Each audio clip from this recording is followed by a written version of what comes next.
Empecemos muy activos en este día. Espero que nos siga el ritmo, espero que pueda sumarse, debatir, participar, ponerse junto a este equipo de trabajo a generar más y más contenido sobre hechos que marcan noticia en el mundo. Por ejemplo, uno de ellos, Narendra Modi, primer ministro en funciones de la India y líder del Bharatiya Janata Party, habría sido reelecto con una amplia mayoría. ¿Qué desafíos se abren de aquí en más para India? Allí el primer debate ya me está esperando el invitado para ir justamente a abrir ese espacio. Xi Jinping ayer le pidió al pueblo chino que se prepare para situaciones difíciles e importantes riesgos y desafíos. Preguntamos, ¿es una oportunidad estratégica para el país? En redes sociales, en Twitter, @Telesuragenda _A, @Agenda Abierta en Instagram. Empezamos. Había un portal de presentación, había un clip de presentación para este tema, así estaba confirmado. Vamos a ir a abrir en este momento entonces otros espacios mientras esperamos esa presentación de tema.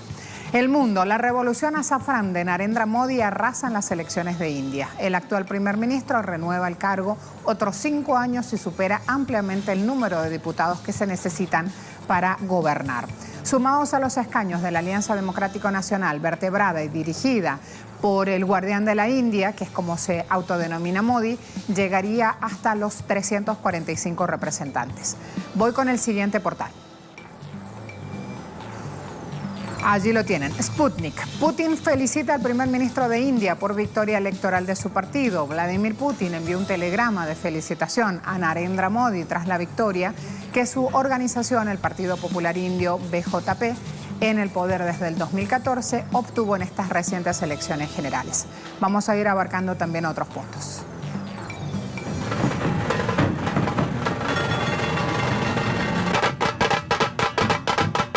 La Comisión Electoral de la India dio a conocer este 23 de mayo los resultados de los comicios generales para elegir al Congreso y el primer ministro que regirá el control político de la India.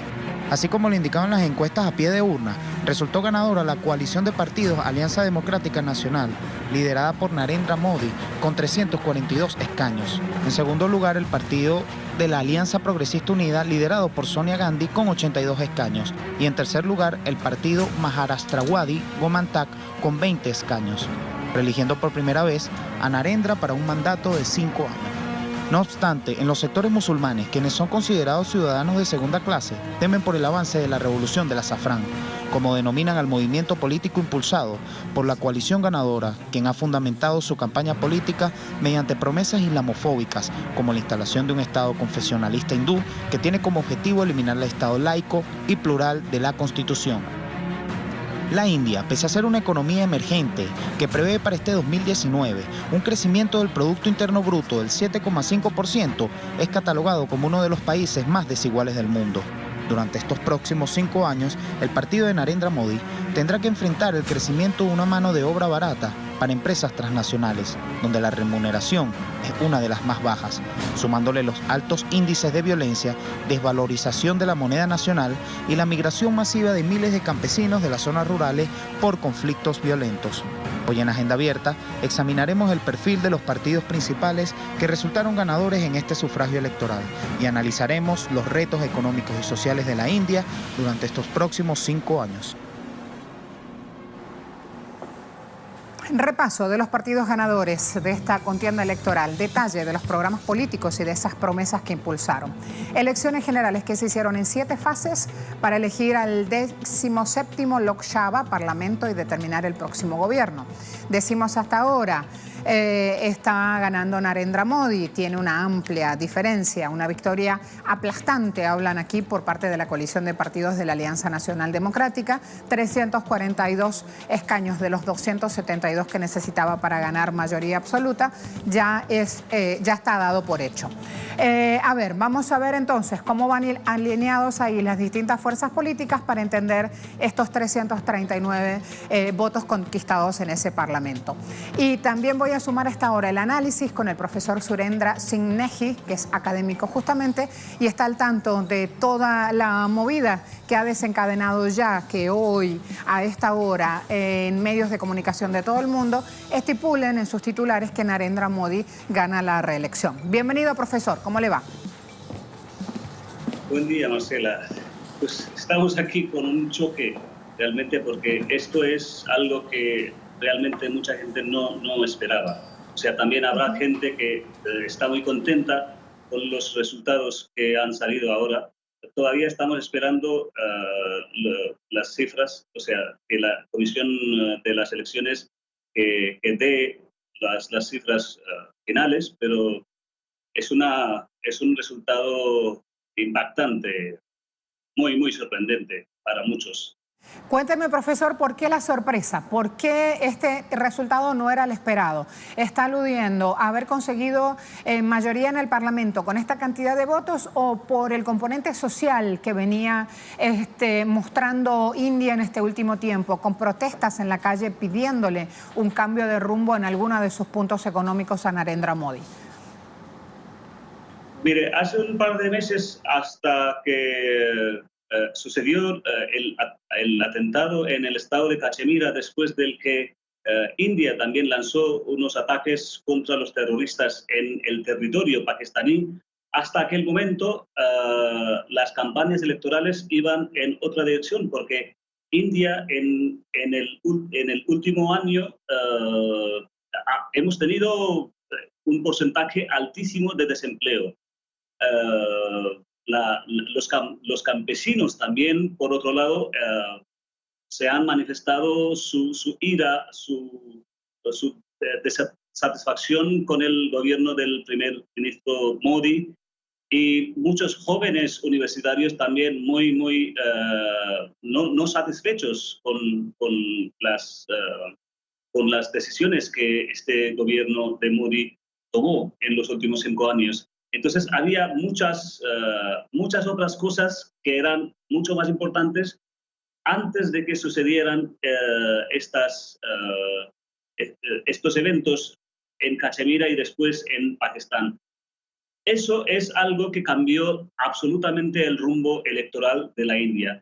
Y los partidos de la oposición no pudieron responder a la campaña agresiva del nacionalismo ultraderechista del Modi, y como resultado estamos todavía impactados, o sea, con un choque tremendo acá en la India. Quiero ir al siguiente punto. India es el segundo país más poblado de todo el planeta después de China. Supone el 16% de la población mundial. Estamos hablando que tiene más de 1.300 millones de habitantes.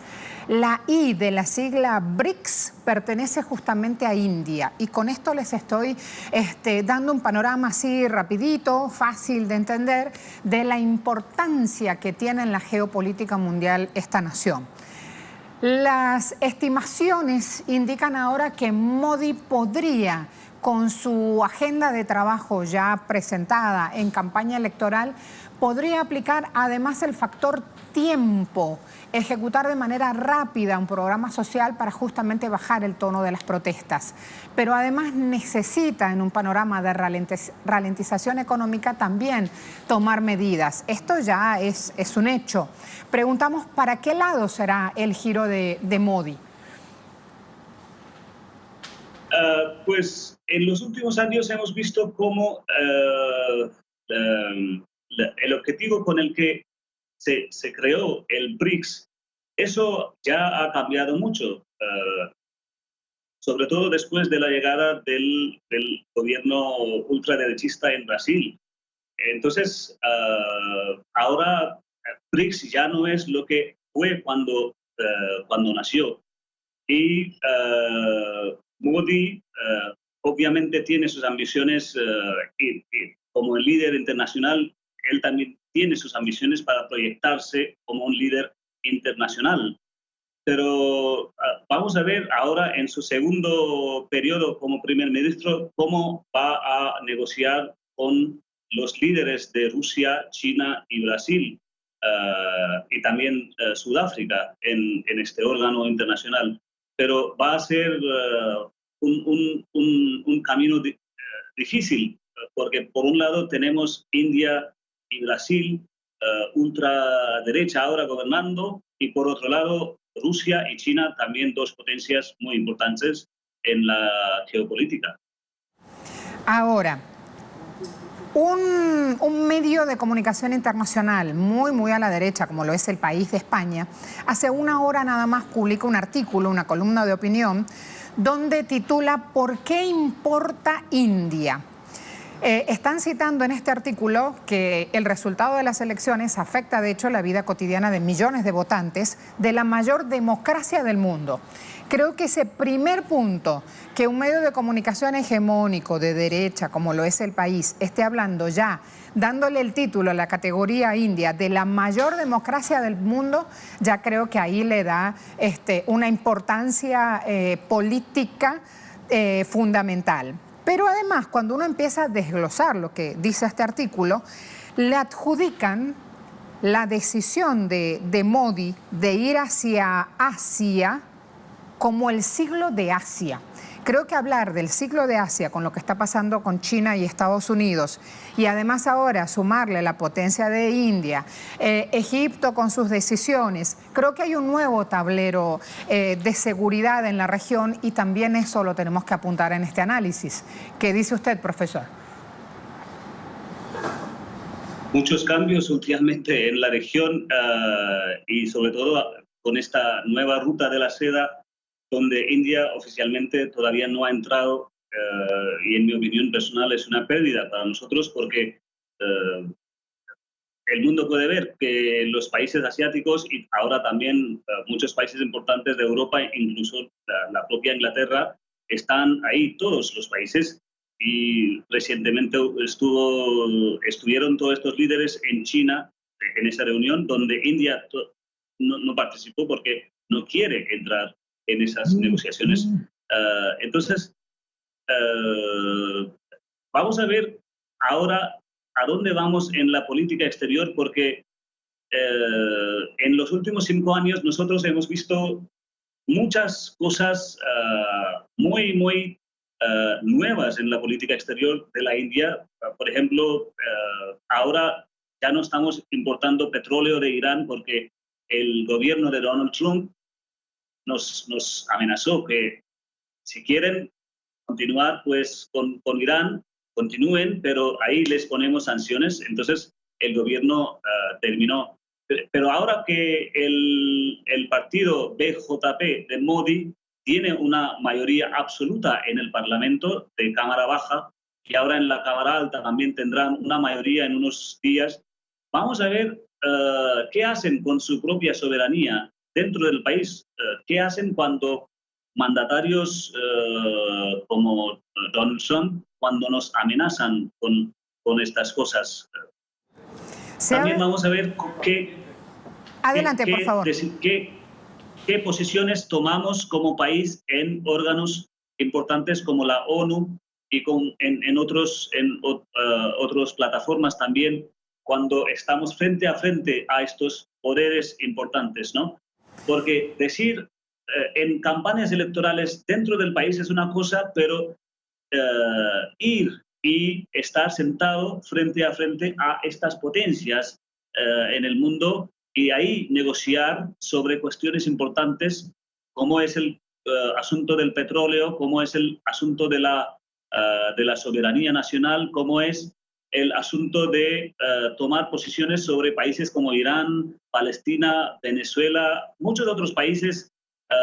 Ahí es donde la posición política estratégica de un primer ministro, de un presidente, se queda claro. Entonces, ahora, más que nada, el señor Modi tendrá, él ahora ya tiene un mandato muy claro, tiene una mayoría absoluta, no tiene que depender de nadie en el país. Entonces, las posiciones que tome en el futuro en estos órganos será una clave de su política exterior. Quiero preguntarle, hablando de que no tiene que depender de nadie ya teniendo mayoría parlamentaria, quiero preguntarle si para usted hay algún tipo de desgaste en este modelo de Modi y hablar también de lo que implica cuando citan a India y dicen que allá hay un modelo secular. ¿De qué se trata? Cuéntenos y ahí apelo a sus conocimientos de docente también. Mire, nosotros entendemos el modelo el modelo del parlamento laico.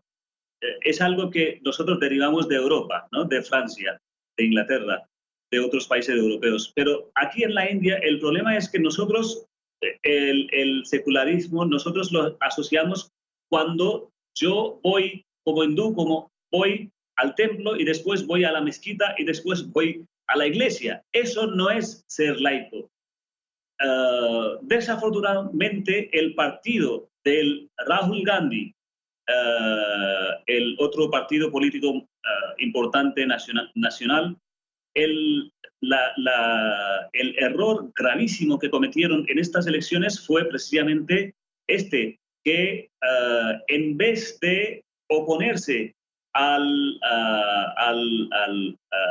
esta política ultraderechista del BJP, del partido de Modi, ellos también empezaron a ponerse derechistas, pero de forma suave, ¿no? Que yo también soy hindú. Por ejemplo, un diputado del Congreso escribió un libro, y es un diputado muy importante en el mundo porque él trabajó en la ONU también por mucho tiempo, el señor Shashi Tharoor, una cara muy conocida en el mundo.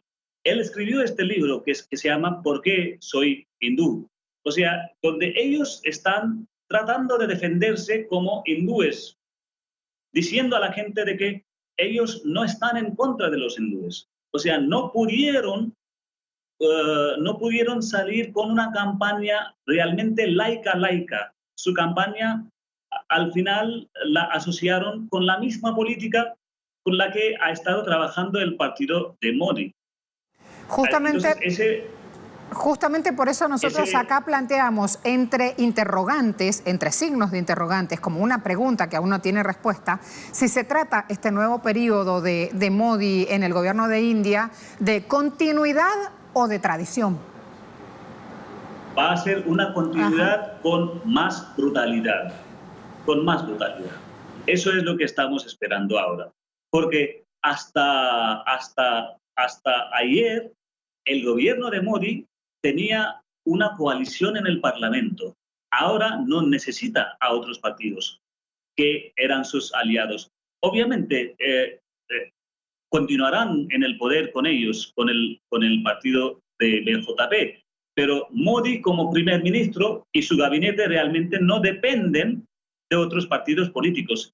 Eso señala que la agresión derechista va a continuar con mucha más brutalidad contra las minorías religiosas, contra las minorías de castas bajas dentro del hinduismo y contra Cachemira, contra estados que están en las fronteras, como en el noreste y sobre todo en Cachemira.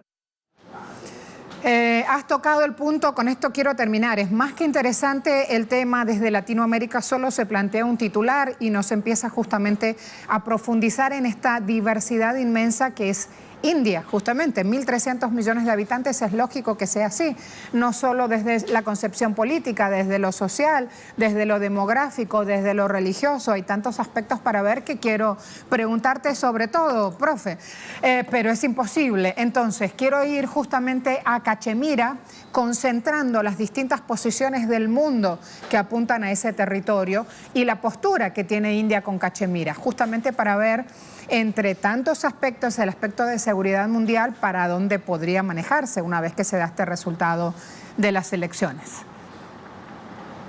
Mire, políticamente y constitucionalmente todavía Cachemira forma parte de la India. O sea, la región de Cachemira, que es oficialmente parte de la India, todavía continúa, pero de manera civil, el pueblo de Cachemira, dentro de la India, ya no está con nosotros.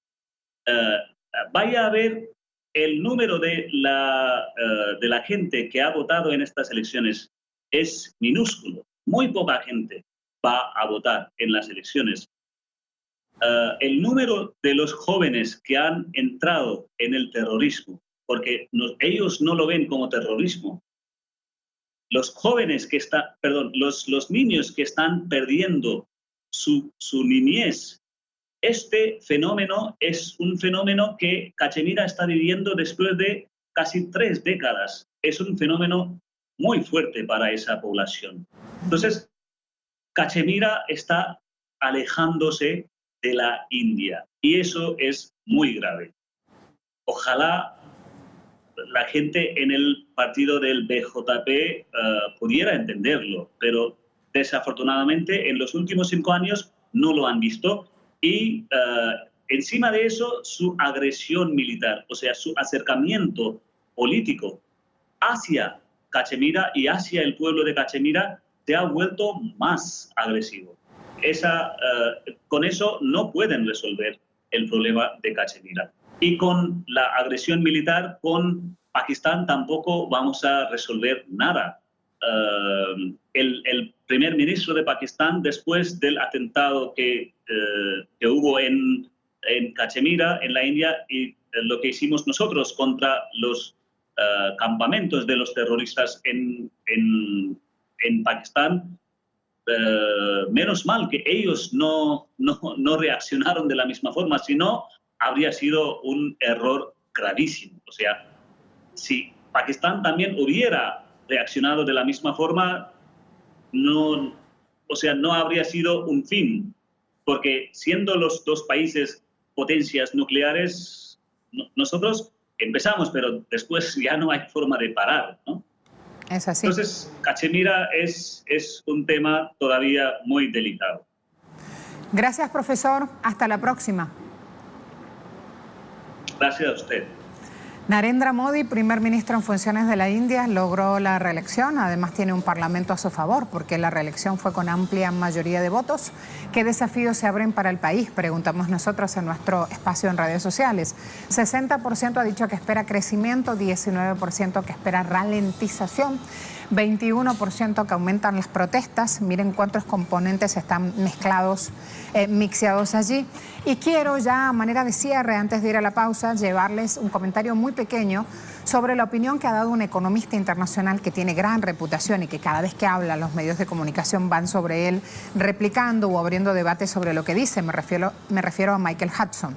Él ha dicho que el fin del dominio económico mundial por parte de Estados Unidos ocurrió antes de lo esperado y gracias a la acción de una de las facciones políticas en Estados Unidos, que son los neoconservadores, que iniciaron, palabras de Hudson, guerras sucias en Irak, Siria y América Latina. O sea que todo este fenómeno de fin del dominio económico mundial de Estados Unidos, hoy a la baja, según Hudson, se ha logrado por esas acciones. Nos deja todo un capítulo abierto para seguir viendo lo que en Agenda Abierta le tenemos preparado, las palabras de Xi Jinping ayer en China y las repercusiones, y luego otros hechos también en nuestra región.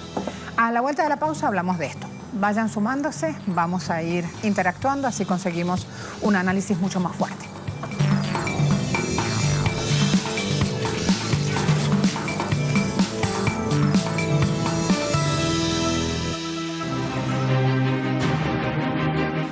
El presidente de China, Xi Jinping, pidió al pueblo chino que se prepare para una serie de situaciones difíciles y para superar importantes riesgos y desafíos ante la agudización de la guerra comercial con los Estados Unidos.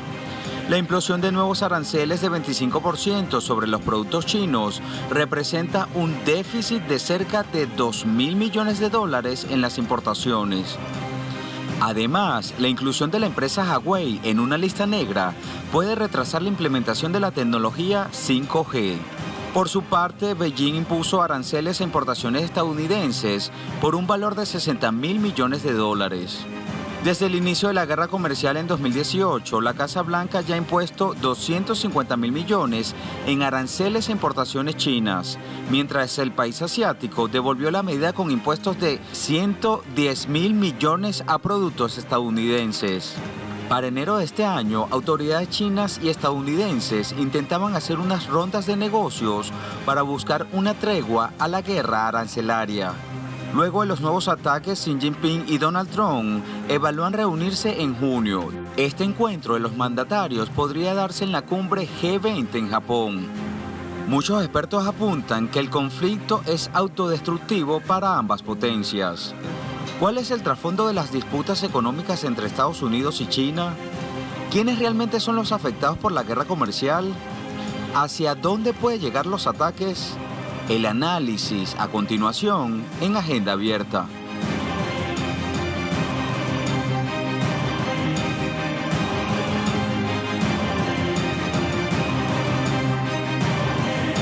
BBC titula: ¿Quién pierde en la guerra comercial entre China y Estados Unidos? Los importadores estadounidenses, no las empresas chinas. Los importadores de Estados Unidos son los que pagan los aranceles en forma de impuestos al gobierno de Estados Unidos. Y es probable que estos costos adicionales simplemente se transfieran a los consumidores en forma de precios más altos. Además, según 2 estudios académicos publicados en marzo pasado, empresas y consumidores de Estados Unidos pagaron casi el costo total de aranceles comerciales que Estados Unidos impuso, su propio país, digamos, impuso a las importaciones chinas y a otras importaciones de otros lugares el año pasado. Así de claro.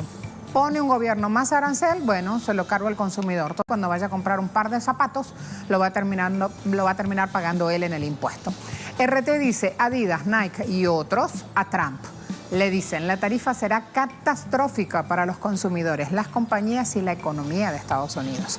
Decenas de fabricantes de calzados, incluidas estas firmas, Nike, Puma, Adidas, dirigieron una carta a Trump, lo llamaron a excluir sus productos de esta guerra comercial con China, porque dicen que la medida les va a costar a ellos, a los empresarios, $7.000 millones adicionales, y eso va trasladado a los consumidores cada año.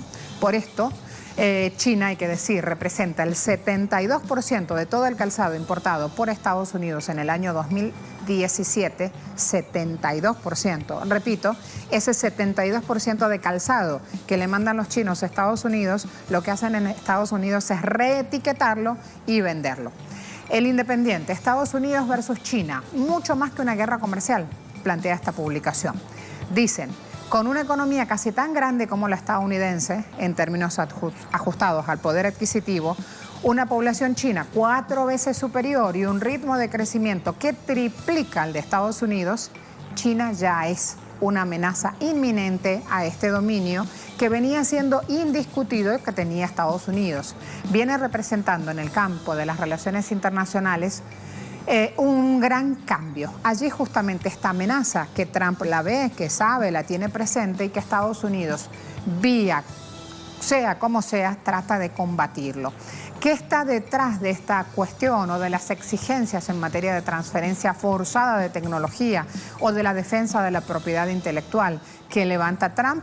Ya vamos a ir a analizarlo. Las verdaderas inquietudes del presidente de Estados Unidos y que tienen que ver con la supremacía del poder tecnológico. Eso ya lo tiene China. ¿A alguien le queda alguna duda? Vámonos por acá. Guerra comercial. Déficit comercial de Estados Unidos en relación a China, allí lo tienen, $419.000 millones, datos del año pasado. Aranceles el año pasado, Estados Unidos 250.000, siempre $1.000 millones, es el estándar que vamos a usar acá. China 110.000. Importaciones 2018, Estados Unidos importó 539, China importó 120.000 millones de dólares. Cuando hablamos de telecomunicaciones, por ejemplo, los componentes tecnológicos para celulares y computadoras, la industria automotriz es un sector muy afectado también con esta guerra comercial vigente entre estos países, y allí van a tener los aranceles de lado y lado colocados también en esta diatriba, en este espacio así como está planteado. Sigo avanzando.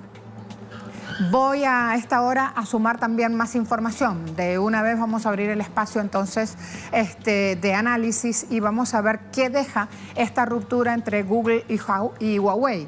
¿Se acuerdan hace 2 días que venimos diciendo Huawei no va a poder tener, por ejemplo, Google en el teléfono, en una app, si no está actualizado? Bueno, Huawei salió a hablar, respaldado por el gobierno de China, es el tercer fabricante de móviles del mundo, tiene el 13,4% del mercado de celulares. Trump lo incluyó en una lista de empresas que suponen amenaza para la seguridad nacional de Estados Unidos, y con esto, en términos futboleros, intenta cortarle las piernas a Huawei, que sale a defenderse. Ya vamos a ver cómo. Vamos a abrir el espacio de análisis a esta hora. La Casa Blanca busca, de todas maneras, hemos dicho, reducir presencia de empresas chinas en su mercado. Busca incluir el dominio de la tecnología 5G, que ya Huawei es pionera, ya lo logró. Google ha decidido suspender con Huawei aquellos negocios que requieren transferencia de hardware y de software, y con esto la empresa china perdería acceso a actualizaciones del sistema Android. Intel Corp, Qualcomm, Xilinx, Broadcom suspendieron suministros a Huawei. Vamos a ver cómo está la cuestión. Me voy al espacio de análisis con el doctor Alejandro Álvarez Bejar, doctor en sociología, también economista, hace parte del cuerpo de docentes de la Facultad de Economía de la UNAM. Doctor, bienvenido, gracias por atendernos. No, al contrario, gracias por la invitación. Un tema apasionante, no sé si concuerda conmigo, si coincide conmigo. Pues apasionante y preocupante, porque claro, las noticias de lo que estamos leyendo, aunque están en un tono relativamente mesurado, pues indican tremendas dificultades para la economía mundial. En general, sí, y específicamente para China y para Estados Unidos. El tema es que en ese China-Estados Unidos estamos incluidos todos. Allí viene justamente la pasión que le ponemos al tema y la preocupación que nos trae. Por supuesto que sí, ahí estamos metidos el resto del mundo. Esa es la realidad.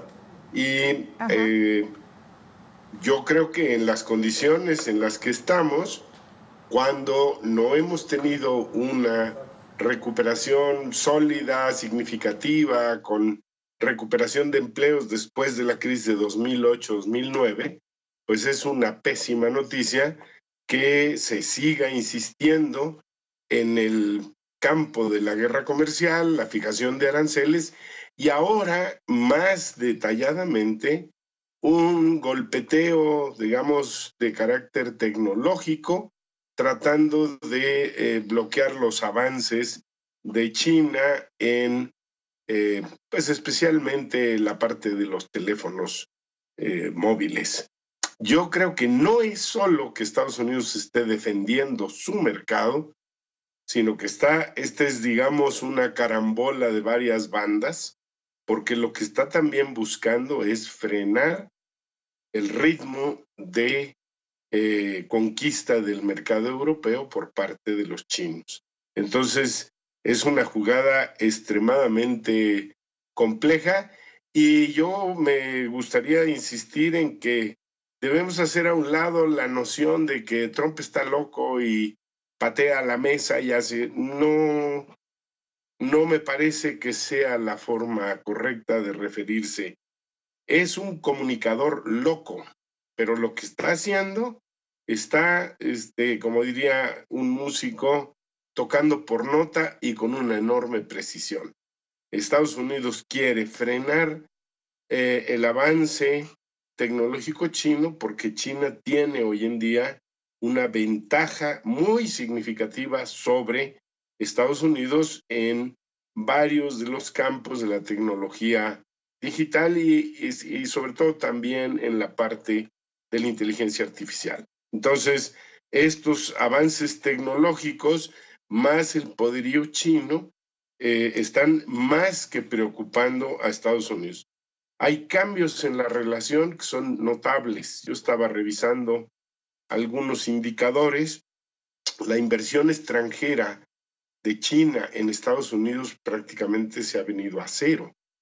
La inversión, la compra de bonos del Tesoro por parte de China ha sufrido una merma muy significativa.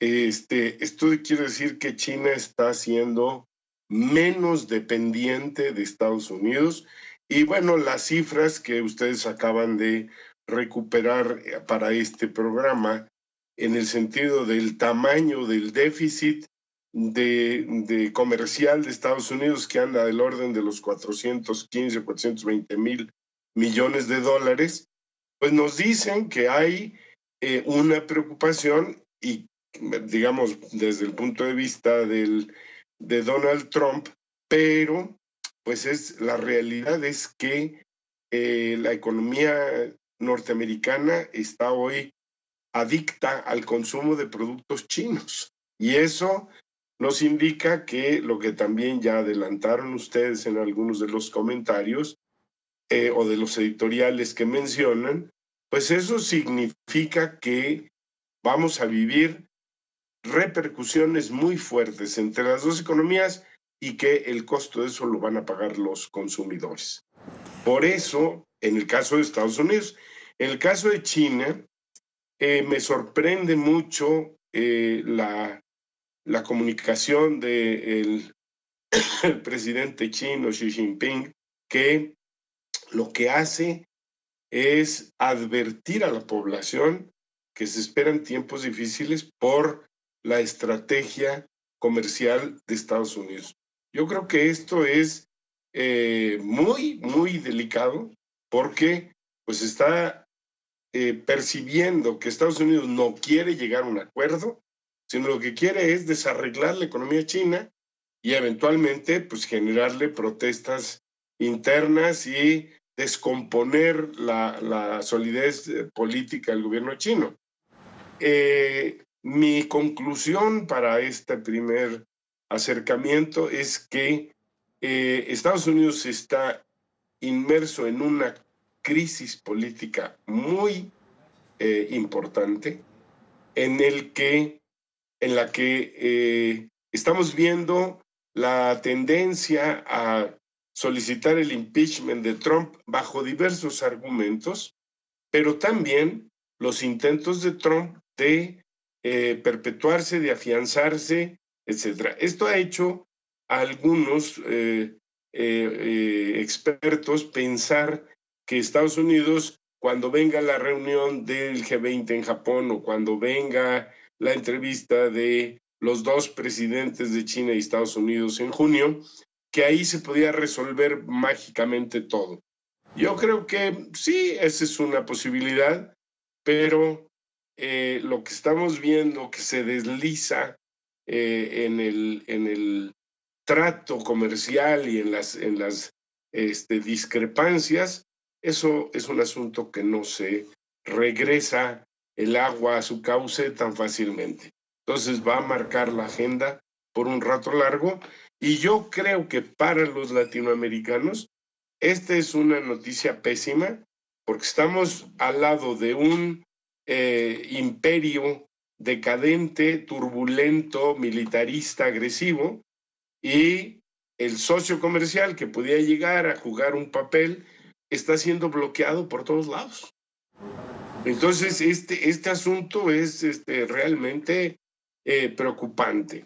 En el caso, no conozco otros, pero en el caso de México, se levantaron los aranceles que se habían puesto recientemente para la parte de acero y aluminio por parte de Estados Unidos, pero digamos, todo esto con la esperanza de que ya se estaba aplacando el clima, pero estas noticias de ahora dicen que no está ni siquiera garantizado el nuevo acuerdo de comercio que sustituye al Telecán o al NAFTA, sino que ahora se llama Tratado México, Estados Unidos, Canadá, y que va a ser un problema muy, muy importante en los próximos meses para México, para Estados Unidos y para la región,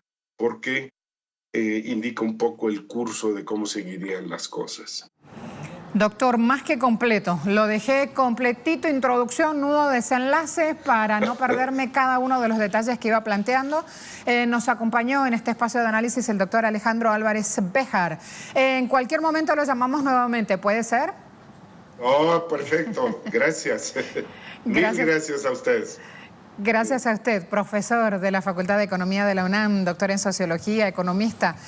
Como escucharon, un experto en procesos de integración de América del Norte, México, Estados Unidos, Canadá, han aparecido aquí en esta diversidad de temas que hemos planteado al que también hemos abordado en red social preguntándole si justamente este mensaje de Xi Jinping, que nuestro invitado decía que lo sorprendió, si este mensaje que le pide a su pueblo que se prepare para situaciones difíciles e importantes riesgos y desafíos, es una oportunidad estratégica para China.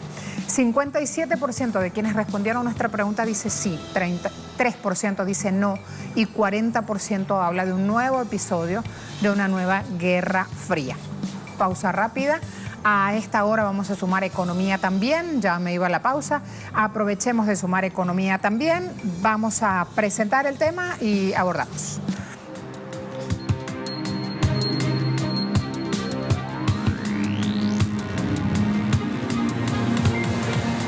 Nuestro invitado decía que esta noticia de esta guerra comercial China-Estados Unidos en franco ascenso, abriendo un enorme telón tecnológico ahí, planteaba múltiples dificultades para nuestra región. Tenemos otros. Faltan pocos meses para las elecciones presidenciales en Argentina y el presidente Macri no logró su promesa de impulsar la economía del país. Hoy tenemos una Argentina devaluada, un desequilibrio que evaluó Naciones Unidas en la jornada de ayer. Y en un contexto económico adverso, Naciones Unidas dice que Argentina está destacándose negativamente y que contribuye de esa forma a profundizar desequilibrios globales. La organización advirtió que el horizonte en Argentina es incierto y que hace hincapié en la falta de capacidad del gobierno para domesticar la inflación. Estamos hablando de resultados adversos. Naciones Unidas hizo referencia al déficit fiscal del país, al déficit en la cuenta corriente argentina y a las severas medidas que llamó de austeridad aplicadas por el gobierno nacional. Austeridad que llegó a Argentina de la mano del FMI. Tengamos siempre presente eso.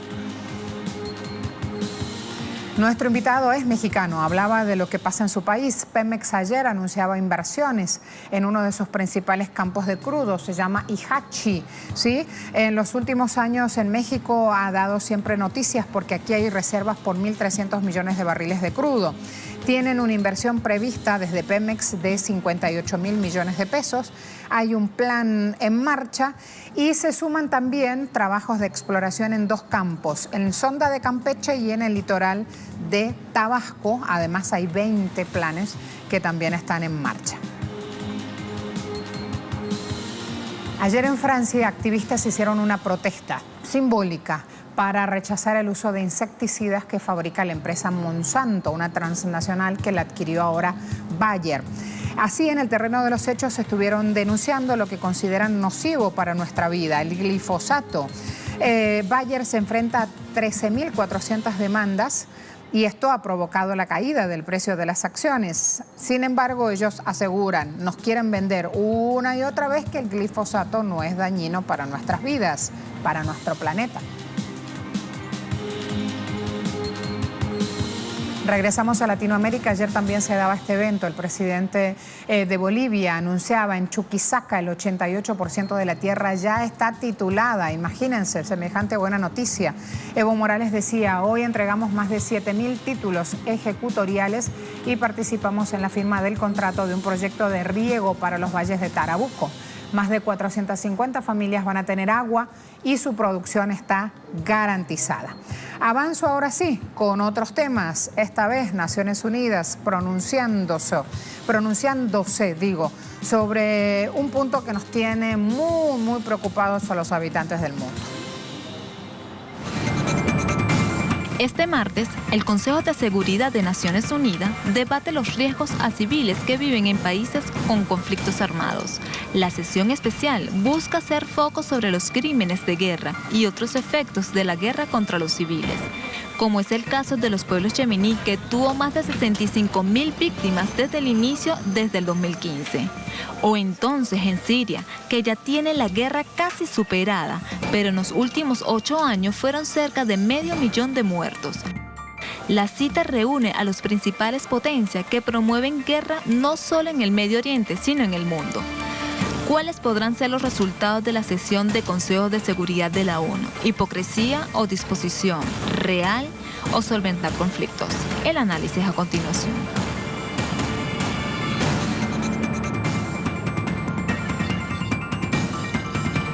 De inmediato, un mapa que nos muestra el impacto de las guerras y de los conflictos armados en todo el mundo. Impactos, guerras provocadas por potencias que componen el propio Consejo de Seguridad de Naciones Unidas, que ayer daba este pronunciamiento. Me refiero a Estados Unidos, a Reino Unido, Alemania, Francia. Siria, ¿cuál es el resultado de las guerras allí? Dolorosísimo. 500.000 muertos, 4,9 millones de refugiados, 6,3 millones de desplazados internos. Avanzo con otra parte de nuestra gráfica. Yemen, más de 67.000 muertos, más de 17.000 de esos muertos civiles. Es un dato que da ONU. 24 millones de personas necesitan ayuda para sobrevivir. Un niño muere cada 10 minutos. ¿Lo están escuchando? Sí, eso pasa. ¿Y saben por qué? Por enfermedades que UNICEF considera prevenibles. 85.000 niños han podido morir de hambre y enfermedades extremas desde el año 2015. 2,3 millones de yemeníes han tenido que abandonar sus hogares. ¿Por qué? Porque le han dejado el techo en el piso, señores. ¿Quién? Esa coalición. ¿Quién lidera la coalición? Estados Unidos. Así de sencillo. Cuando hablamos de violencia hay que ir con el nombre y apellido. Libia, 21.490 muertos, 4.000 desaparecidos, más de 500.000 desplazados. ¿Seguimos con este mapa tan triste? Sí, vámonos a Irak. 2,4 millones de muertos, 3 millones de desplazados, 53% de esos desplazados son niños, 271.000 refugiados. Colombia, 7.134.000 en 50 años de conflicto. Cuando hablamos de 7.134.000, empezamos a separar 134.000 desplazados, 165.000 desapariciones forzadas, más de 10.000 torturados, más de 34.814 secuestros. Así, con esas palabras lo va nombrando en este mapa Naciones Unidas. A pesar de que Brasil no tiene ningún conflicto armado reciente, la policía militar del país es una de las que más mata en el mundo. Datos de violencia comparables a una guerra. Más de 63.000 homicidios, 175 muertos por día, 82.000 desaparecidos. El costo, el horror de la guerra, Hisham Wanusta hasta ahora nos suma información, está en Siria, es el jefe de la corresponsalía de Telesur en Siria. Bienvenido, Hisham. Hoy nos tocó dar un reporte lamentable, pero necesario de llevar al mundo una vez que ONU tiene en sus manos estos datos y los difunde, los saca a la luz pública. Por favor, ampliemos, compañero. Sí, buenos días, Marcela. Saludos, amables televidentes. Efectivamente, son cifras impactantes las que ha acabado de mencionar. Cifras de muertes, heridos y desplazados, de personas, de seres humanos civiles indefensos que han depositado su confianza en el Consejo de Seguridad de la ONU, en Naciones Unidas, pero estos organismos internacionales, según denuncian estas personas, han traicionado esta confianza. Hay que destacar que solamente en Siria la población civil, al igual que las autoridades, acusan a esta organización internacional de doble rasero a la hora de tratar los temas humanitarios, la situación humanitaria en Siria y asimismo el caso de los bombardeos de las grandes potencias, las muertes de los civiles y asimismo el empleo de las armas prohibidas internacionalmente. En el caso de Siria, la guerra que ya se extiende por su 9º año, guerra terrorista impuesta por el extranjero para provocar un cambio forzado del régimen o del gobierno del presidente de Siria, Bashar al-Assad, lamentablemente ha dejado casi 500.000 de muertos según cifras de la ONU, en su mayoría civiles indefensos. También ha causado el desplazamiento forzado de más de 6 millones de personas desplazados internamente en Siria en zonas seguras relativamente y en centros de acogida temporal, y otros más alrededor de 5 millones de personas refugiados en países vecinos y en países de la Unión Europea, además de la gran destrucción en la infraestructura y asimismo las pérdidas económicas que suman casi 400.000 millones de dólares y asimismo la destrucción lamentable del patrimonio cultural de Siria. Gran parte de las riquezas culturales del país han sido dañadas gravemente o destruidas por completo debido a la guerra terrorista. Hay que destacar que el Consejo de Seguridad de Naciones Unidas, en el aniversario 70 de la adopción de los convenios de Ginebra, el día de hoy, 23 de mayo, debate en una sesión abierta el principal tema, que es la protección de los civiles en las zonas de conflictos armados. Esta meta que ha incluido en su agenda de trabajo desde hace 20 años. Temas importantes marcan la agenda de trabajo de esta sesión, como los bombardeos de las grandes potencias involucradas en los conflictos armados en algunos países, como en el caso de Siria, el empleo de las armas prohibidas internacionalmente, el reclutamiento de los niños soldados y las niñas, y asimismo el acoso sexual a los niños y a las mujeres, y también debate en el tema de las zonas de conflicto más tensas del mundo: Siria, Yemen, Libia y Palestina ocupada. Hay que destacar que en el caso de Siria,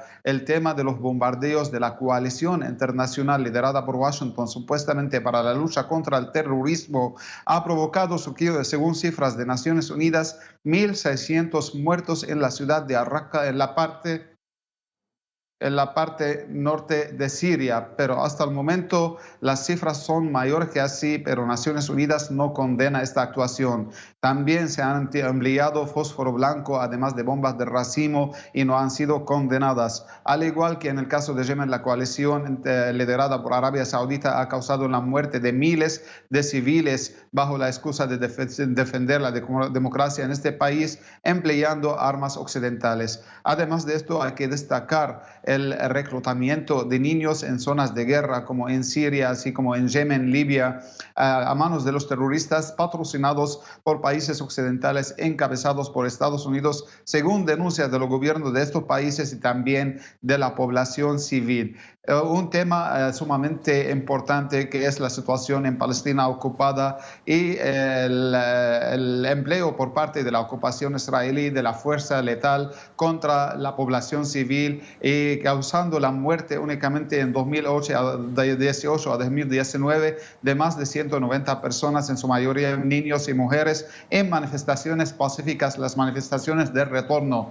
Todo ello porque también Estados Unidos emplea el veto dentro del Consejo de Seguridad de Naciones Unidas contra proyectos encaminados a poner fin a la violencia armada y a defender a la población civil, sobre todo en el caso de Palestina ocupada, lo que lo aprovecha Israel a su favor. Además de esto, hay que destacar también que en el caso de Siria existe el tema de las armas químicas, que también es manipulado por las grandes potencias y utilizado al servicio de sus intereses para intervenir en Siria ante el doble rasero y el silencio de Naciones Unidas. Toda esta situación generada en las zonas de conflicto, realmente después de 70 años de la adopción de los convenios de Ginebra, hay más de 70 millones de desplazados y refugiados en todo el mundo, lo que evidencia el fracaso del Consejo de Seguridad de Naciones Unidas en garantizar la protección, lo que espera a los civiles. Y lo que esperan los civiles en esta sesión realmente no tan solo promesas vacías, sino adoptar medidas concretas que ponen fin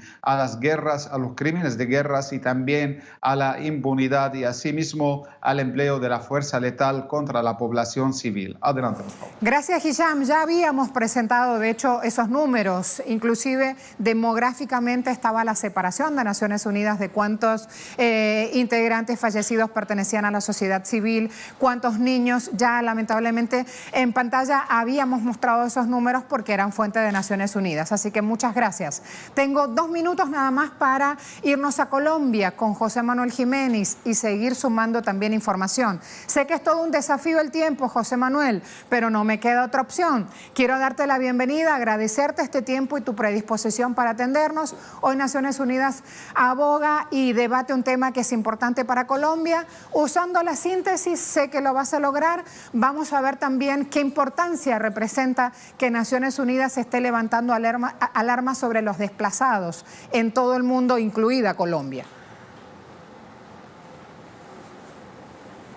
Marcela, televidentes, buenos días. Efectivamente, 2 minutos es demasiado corto para resumir 50 años de conflicto armado, pero rápido. Colombia está viviendo 5 conflictos al interior, según el CICR, la Comisión Internacional de la Cruz Roja, el Comité Internacional de la Cruz Roja. Estamos hablando de 21 grupos armados al margen de la ley, entre herederos del paramilitarismo, narcotráfico, ELN y también las disidencias, o mejor, grupos post firma del acuerdo de paz. Estamos hablando de desplazamientos y confinamientos de comunidades en departamentos como Chocó, Putumayo, Nariño, Córdoba, norte de Santander, la región del Catatumbo. Estamos hablando también que en el 2018 llegó la cifra de desplazamientos a 30.000 desplazamientos en Colombia, una de las cifras más altas, referenciando año 2012 y 2013, en donde en el panorama político y de guerra que vivía Colombia estaban las FARC. Es más alto el 2018, cuando ya estaban desmovilizadas las FARC en el tema de desplazamiento en Colombia. Ahora hablemos de cifras de líderes sociales asesinados. Entre el 2016 y el 2019, según cifras de organizaciones sociales, en Colombia se han asesinado más de 600 líderes sociales en cada región del país. Estamos hablando de regiones conflictivas como Valle del Cauca, Cauca, norte de Santander, Córdoba, Putumayo, Nariño y también Chocó.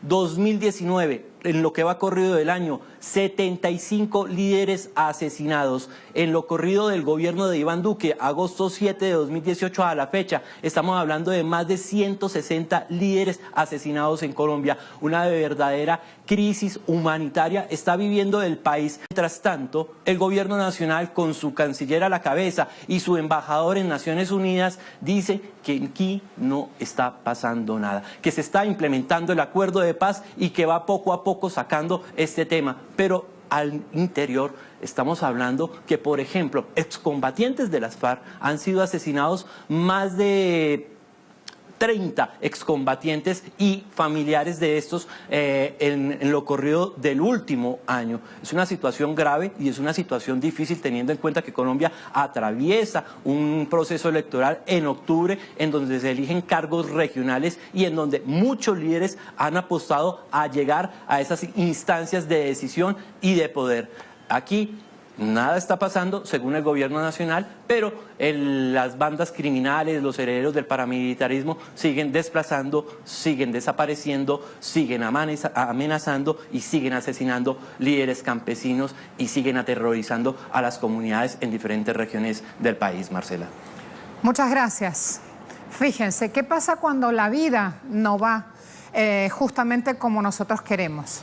¿Qué pasa cuando en un medio de comunicación usted recibe reportes de muertos y muertos y uno se está levantando para ir al colegio, para ir al trabajo, para hacer cosas? Qué difícil se hace tomar aire de esta manera. Dejo la reflexión y con esto también, por hoy cerramos el espacio de Agenda Abierta. Propiciemos paz. Hay buenas noticias, divulguemos también esas. Propiciemos un entorno que sea de inclusión. Propiciemos un entorno de crecimiento, ahí tenemos que estar todos. Propiciemos ese crecimiento también desde lo espiritual. Abrir la mente implica tener el camino abierto ya. A todos, muchas gracias.